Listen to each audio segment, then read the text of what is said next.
नमस्कार दोस्तों, स्वागत है आप सभी का नीलम डेली स्टोरी चैनल में एक नई कहानी के साथ। मम्मी, बात हो गई है। जितने का वह है उससे ज़्यादा मिल रहा है। अगले महीने फाइनल हो जाएगा। एक सांस में विवेक ने तो अपनी पूरी बात कह दी, किंतु देविका की सांस अटक गई। उसे लगा जैसे समंदर के किनारे किसी बच्चे ने बड़े प्रयत्न से रेत से घर बनाया हो। उसे गढ़ने में उसने अपनी सारी ऊर्जा लगा दी हो, किंतु क्रूर लहरों ने एक पल भी नहीं लगाया हो उसे बहाकर ले जाने में। एक सप्ताह बीत गया था। चलने फिरने में असमर्थ देविका के पांव में जाने कौन सी शक्ति आ गई थी। शायद अतीत की वह सारी यादें सहस्त्र किरणें बन उसके पांव को ऊर्जित कर रही थीं। तभी तो घर की दीवारें, खिड़कियां, दरवाजे को इस कदर स्पर्श कर रही थी मानो किसी रोते हुए बच्चे की आंसुओं को पोंछ रही हो। करीने से सजे घर के एक एक कोने को आंखों में बंद करने की कोशिश कर रही थी। घर का वह एक एक सामान जिसको खरीदने में साल महीने लग जाते हैं, जिसे बड़े यत्नों से सहेज कर रखा था, देखकर लंबी सांसें ले रही थी। वह टेरेस पर गई तो गमले सूनी आंखों से उसे निहार रहे थे। फूल तो सारे सूख चुके थे, पर करीने से रखे गमले में उनकी खुशबू अभी भी बची हुई थी। रात हो चुकी थी। विवेक अपने कमरे में गहरी नींद सो चुका था, पर देविका आंखें कहाँ बंद कर पा रही थी। उसकी नजरें तो दीवारों पर ठहरी थीं। 2 दिन बाद मैं यहाँ से चली जाऊंगी, कभी ना आने के लिए। यह सोचते ही उसके हृदय में हुक सी उठी थी। चित्कार कर उठी वह। अतीत के पन्ने फड़फड़ाते हुए स्वयं ही पलटने लगे थे। देविका, जितनी बड़ी चादर हो उतना ही पांव फैलाने चाहिए। जिस स्कूल की तुम बात कर रही हो वह इस शहर का सबसे महंगा स्कूल है। बहुत अधिक फीस है। मैं उतना कहाँ से दे पाऊंगा। मैंने विवेक के लिए जहाँ अप्लाई किया है वहाँ फीस कम है, और यदि हमारे बेटे में प्रतिभा होगी तो वह कहीं भी पढ़ेगा, अच्छा ही करेगा। रितेश ने समझाते हुए देविका से कहा। परसों बड़ी दीदी का फोन आया था, पूछ रही थी एडमिशन के बारे में। मैंने तो कह दिया कि मैं बड़े स्कूल में एडमिशन करवा रही हूँ। कुछ दिन कहीं ओवर टाइम करके मैनेज कर लो। विवेक थोड़ा बड़ा हो जाएगा तो मैं भी कहीं ज्वाइन कर लूंगी, तुम्हें उतनी परेशानी नहीं होगी। रितेश देविका की जिद के सामने विवश हो गया। एक तरफ जिद्दी वक्त जो एक पल भी रुकने को तैयार नहीं था, दूसरी तरफ देविका की जिद। दोनों के जद्दोजहद में फंसा रितेश हर पल अपने को सहज बनाते हुए कठोर तप कर रहा था। देविका ने एक निजी संस्था ज्वाइन कर लिया था। विवेक के स्कूल की पढ़ाई खत्म हो चुकी थी। रितेश पहले 5 बजे घर आता था, किंतु ओवर टाइम के कारण अब 10 बजे रात में घर आता। उठती गिरती लहरों की तरह जिंदगी चल रही थी। पिता के उच्च पद और प्रतिष्ठा के बीच पली बढ़ी देविका 5 बहनों में सबसे छोटी थी, पर नियति पता नहीं उसे सीधे रास्ते क्यों नहीं भाते, उबड़ खाबड़ रास्ते ही उसे भाते हैं। पिता ने 4 बहनों का उच्च घरों में विवाह करा दिया। देविका भी स्कूल में ही थी कि पिता ने दुनिया से विदा ले लिया। उसकी कॉलेज की पढ़ाई अभी पूरी भी नहीं हुई थी। उसी समय एक अच्छे परिवार से रिश्ता आया।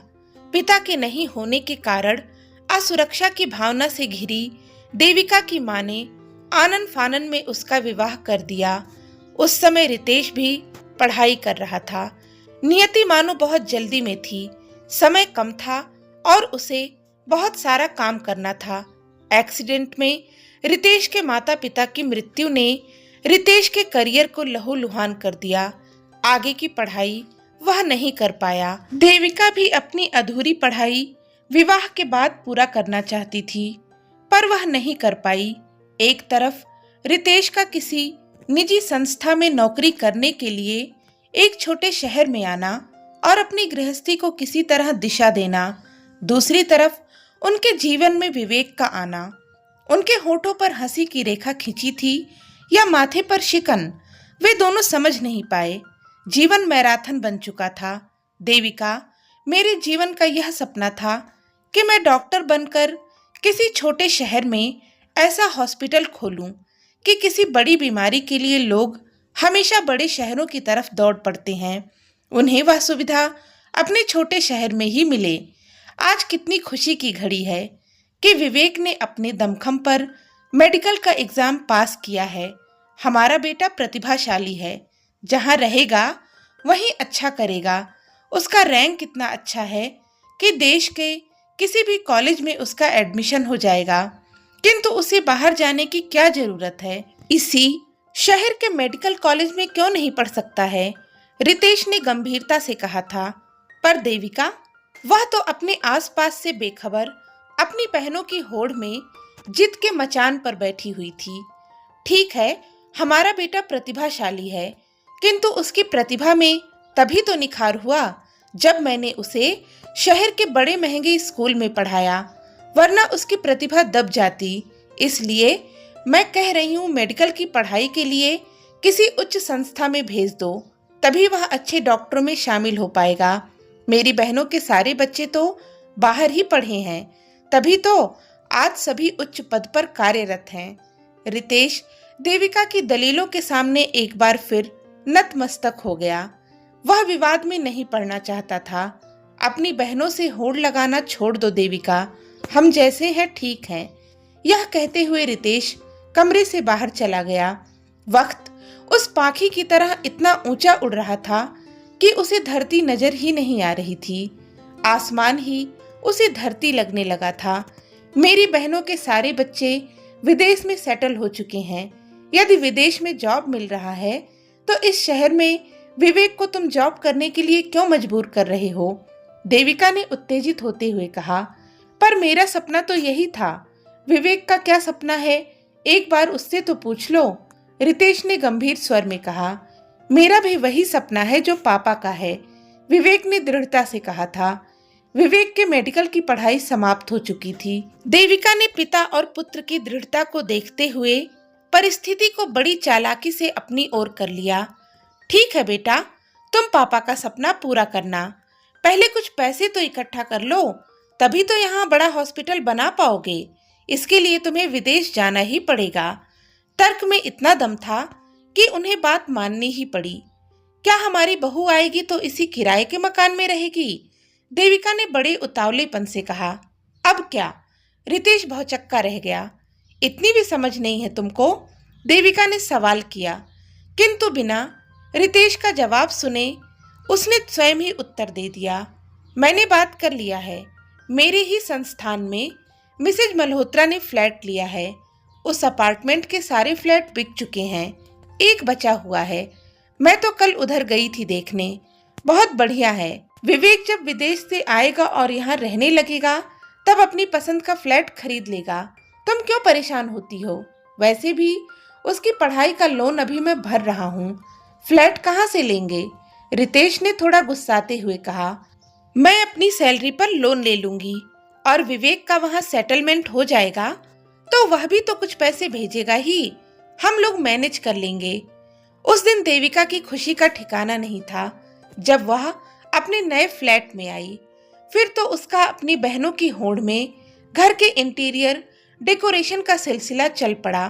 घर के सारे फर्नीचर उसने बदल डाले। दीवारों पर कीमती पेंटिंग लग गई। घर के एक एक कोने पर देविका ने अपनी ऊर्जा लगा दी। पूरे टेरेस पर सेरेमिक के गमलों की बाढ़ आ गई। मौन रितेश हतप्रभ होकर सब कुछ देखता सुनता रहता।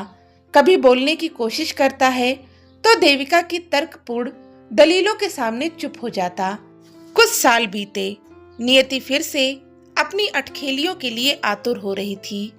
उस दिन वक्त पता नहीं क्यों बहुत ज्यादा कठोर हो गया। रितेश का ऑफिस से आकर बेहोश हो जाना और पड़ोसियों की मदद से उसे अस्पताल ले जाना, उसके बाद किसी बड़े अस्पताल में रेफर होना, बड़े शहर में ले जाते देर हो जाना और फिर हार्ट अटैक के बाद पैरालिस्टिक अटैक। मानो वक्त किताब बन गया था।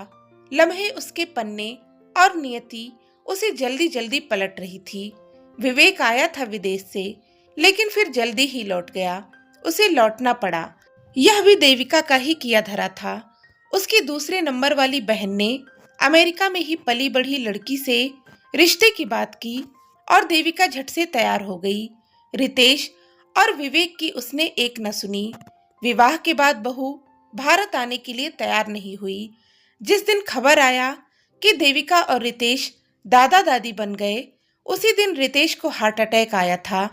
विवेक की पत्नी भी अस्पताल में थी, जिसके कारण विवेक नहीं आ पाया। बाद में आया भी तो जल्दी उसे लौटना पड़ा। एक तरफ रितेश बिस्तर पर पड़ा था, दूसरी तरफ देविका घर और बाहर दोनों संभाल रही थी। सजा धजा घर मुंह फाड़े दोनों को देखता रहता था, क्योंकि दोनों ही पीड़ा के आवरण में लिपटे घर की दीवारों को भूल गए थे। साल दर साल बीतते चले गए, दोनों पर उम्र का शिकंजा कसता चला गया। चलने फिरने में असमर्थ देविका ने बाहर जाना छोड़ दिया था। रितेश की हालत दिन ब दिन बिगड़ती जा रही थी। वह स्वयं को नहीं संभाल पा रही थी, फिर रितेश को कैसे संभाल पाती। विवेक हमेशा उसे अपने साथ चलने को कहता, किंतु वह उस घर को छोड़कर कहीं नहीं जाना चाहती थी। समय ने एक बार फिर अपनी चाल चली। एक तरफ रितेश ने दुनिया से विदा ले ली, तो दूसरी तरफ गिरने के कारण देविका का चलना फिरना बिल्कुल ना के बराबर था। सालों से वक्त देविका को सबक सिखाकर एंजॉय कर रहा था, किंतु आज घर के हर कोने की नम आंखें देखी तो स्तब्ध रह गई। देविका अतीत से लौटी। विवेक ने अंतिम निर्णय लिया था। उसने घर के महंगे सामानों को बेच दिया, बाकी को जरूरतमंदों को दे दिया। घर के लिए भी उसने बात फाइनल करके देविका को बताया। जल्दी ही वह घड़ी आ गई। आज जाने का दिन था। देविका के आंसू नहीं रुक रहे थे। बहुत देर विवेक उसे देखता रहा था, पर उसे चुप कराने की कोशिश उसने नहीं की थी। मानो किसी खास पल का वह इंतजार कर रहा था। कुछ समय बीता। विवेक देविका के करीब आया। उसके हाथों को अपने हाथों में लेते हुए उसने कहा, मम्मी, आपको जितना रोना है रो लीजिए, क्योंकि मेरे पास ये आंसू नहीं बहेंगे। देविका और जोर से फबक कर रो पड़ी। भगवान को मेरी खुशी नहीं देखी गई।